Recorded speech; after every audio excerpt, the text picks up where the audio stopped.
Assalamualaikum students, this is Isha Wasim. Welcome to my channel. In my previous lecture, we have done Introduction to Matrices.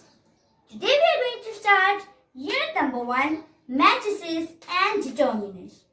Exercise 1.1. So let's start study with Isha.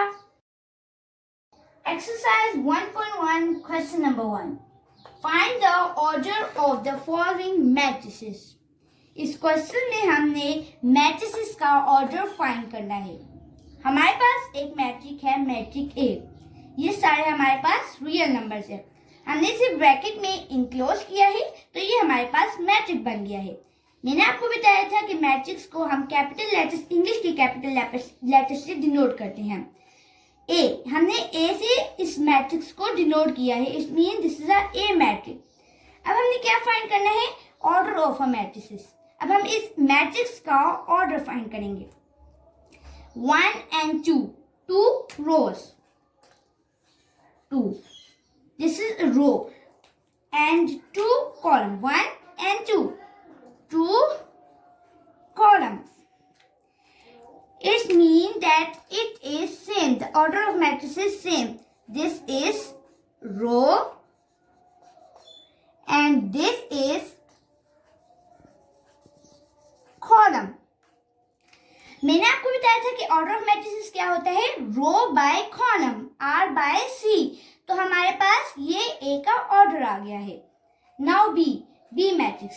ये हमारे पास सारे क्या है? Real numbers. हमने इसे bracket में enclose किया है। अब हमारे पास रोज कितनी है? 1 2, 2 रोज and 1 2, 2 column. 2 rows, 2 column, 2 by 2. This is the order of matrix. अब C मैट्रिक्स हमारे पास क्या है? ये रियल नंबर्स है, हमने इसे ब्रैकेट में इनक्लोज किया, हमारे पास C मैट्रिक्स बन गया। 1 row, this is 1 row, 1 row and 1 and 2 columns, 2 columns. Which means the order of C matrix is 1 by 2. इसी तरह हम नेक्स्ट 3 पार्ट्स करेंगे। हमारे पास D मैट्रिक है, उसकी क्या रियल नंबर्स हैं? 4 0 6। अब हम इसका ऑर्डर फाइंड करेंगे। The order of D matrix is 3 by 1, 3 rows, 1 column, 1 2 3, 3 rows and 1 column. Its order is 3 by 1, row by column. Now E matrix, A, D, B, E, C and F. अब हम इसका order find करेंगे। इसका order क्या है? 3 by 2, row by column, 1 2 3, 3 rows, 1 and 2, 2 column. It means E matrix order is 3 by 2. Now F is 2. F matrix is 2. 1 by 1, row by column. 1 row, 1 column. Its order is 1 by 1. Our next matrix is G matrix. G matrix से कौन से real number है? 2 3 0, 1 2 3, 2 4 5. अब हमारे पास रोज कितनी है? 1 2 and 3, 3 rows. 1 2 and 3, 3 column. Its order is 3 by 3. H matrix का क्या ऑर्डर है? 2 3 4 1 0 6। हमारे पास क्या है? रियल नंबर्स हैं। इसका ऑर्डर क्या है? 1 2, 2 rows, 1 2 3, 3 columns. 2 by 3 is the order of H matrix. So ये था हमारा question number 1. I solved all parts of question number 1 for your convenience. Our question number 2 is, which of the following matrices are equal?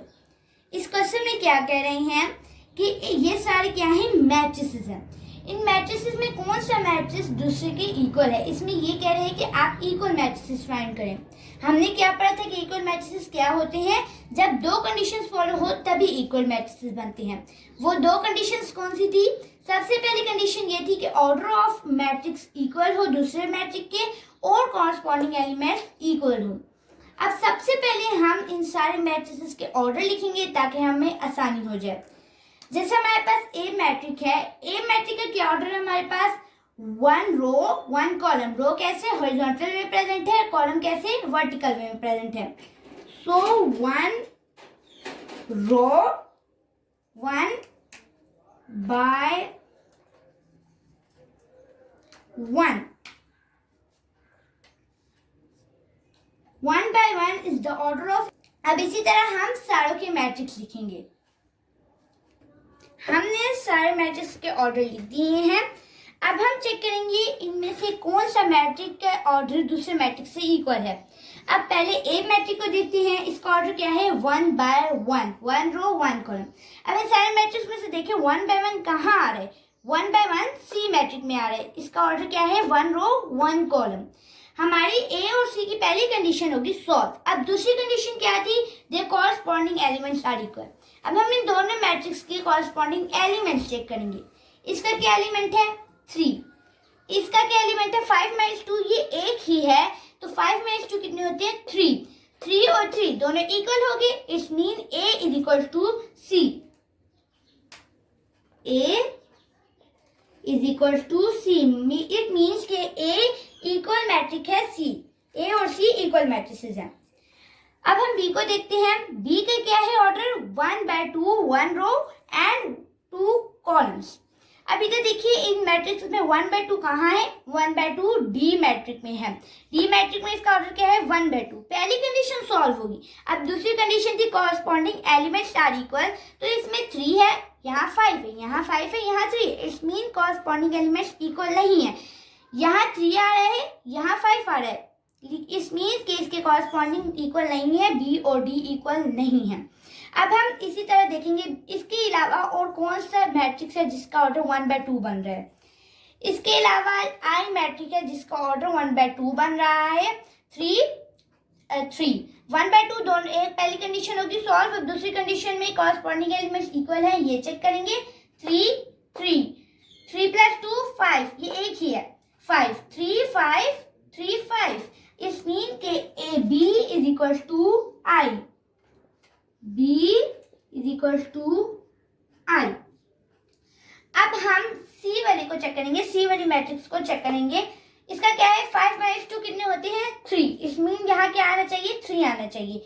1 by 1, इसका क्या order है 1 by 1। अब हम check करेंगे सारे मैट्रिक्स में 1 by 1 किसका ऑर्डर बन रहा है। तो मैंने आपको बताया था कि A is equal to C, तो C A के इक्वल है, C is equal to A। अब हम डी मैट्रिक्स की तरफ चलते हैं। डी मैट्रिक्स से क्या ऑर्डर है 1 by 2। अब हम इस होल में देखेंगे कि 5 by 3 इसके रियल नंबर्स है, 1 by 2 इसका ऑर्डर है। अब इस पूरे मैट्रिक्स में देखें कि 1 by 2 किसका ऑर्डर बन रहा है, 1 by 2 इसका ऑर्डर बन रहा है। 3 प्लस 2 5, लेकिन ये इक्वल नहीं है, दूसरी कंडीशन सॉल्व नहीं हो रही। इस मीन देखिए यहाँ कोई 1 by 2 ऑर्डर है नहीं है सिवाय इसके, लेकिन इसकी दूसरी कंडीशन सॉल्व नहीं हो रही। इस मीन के डी मैट्रिक का कोई इक्वल मैट्रिक नहीं है। अब हम ई मैट्रिक्स की तरफ चलते हैं। ई मैट्रिक्स की क्या है ऑर्डर 2 by 2, 2 रोज 2 कॉलम, 4 0 6 2। अब 2 by 2 कौन से मैट्रिक्स का ऑर्डर बन रहा है, इस मैट्रिक का ऑर्डर बन रहा है, एच मैट्रिक का। पहली कंडीशन सॉल्व होगी। अब दूसरी कंडीशन को देखेंगे, कॉरस्पॉन्डिंग एलिमेंट्स इक्वल होने चाहिए। 4 4 0 0 6 6 and 2 and 2। तो इस मीन के E is equal to H, क्योंकि दोनों कंडीशन इसकी सॉल्व हो गई हैं। E is equal to H. अब हम चलते हैं एस मैट्रिक की तरफ। 2 6, इसका ऑर्डर क्या है 2 by 1, 2 रोज 1 कॉलम। अब हम इन सारे मैट्रिक्स में देखेंगे 2 by 1 किसका ऑर्डर है, 2 by 1 जी का ऑर्डर है। 2 by 1, अब हम पहली कंडीशन सॉल्व होगी। अब दूसरी कंडीशन को देखेंगे, 3 minus 1 2, 3 plus 3 6, यहाँ 2 आता है, यहाँ 6 आते हैं, तो इसकी कॉरस्पॉन्डिंग अब इन दोनों की चेक करेंगे। 2 2 6 6, it's mean F is equal to G, G is equal to F. ये दोनों एक दूसरे से इक्वल हैं। एच किसके इक्वल था, एच था ई के इक्वल। अब हम आई को चेक करेंगे, आई का कौन सा इक्वल था, बी इक्वल था, तो हम क्या लिखेंगे, I is equal to be.